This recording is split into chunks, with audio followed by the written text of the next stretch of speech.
C'est un nom qui fait encore froid dans le dos. Joseph Goebbels, ministre de la propagande d'Hitler, antisémite acharné et organisateur de la Nuit de Cristal. Mais derrière l'image officielle du dignitaire nazi, il y a une vie menée à l'abri des regards dans cette maison de campagne à 40 km de Berlin. Isolé en pleine forêt, Goebbels s'y rendait pour se reposer et recevoir ses invités. Il y passait aussi du temps avec ses maîtresses, ou peut-être encore d'autres femmes. C'était son refuge pour s'amuser. La salle de bain est l'une des rares pièces à être restée comme dans les années 30.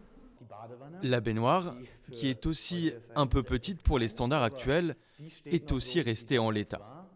Aujourd'hui, la Villa Goebbels appartient à la ville de Berlin et une société s'occupe de sa gestion.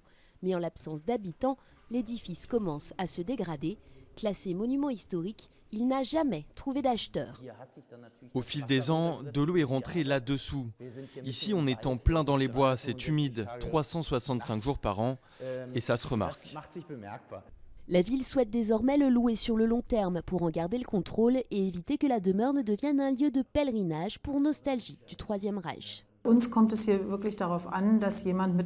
Pour nous, c'est très important que quelqu'un vienne avec un projet intelligent. Ce terrain est chargé d'histoire, et pas seulement d'histoire négative, et c'est très bien situé. Mais c'est un lieu isolé.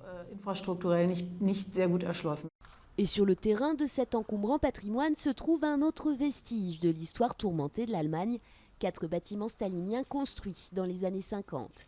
Les cadres des jeunesses communistes de RDA venaient s'y former avec leurs homologues du Vietnam ou de Cuba.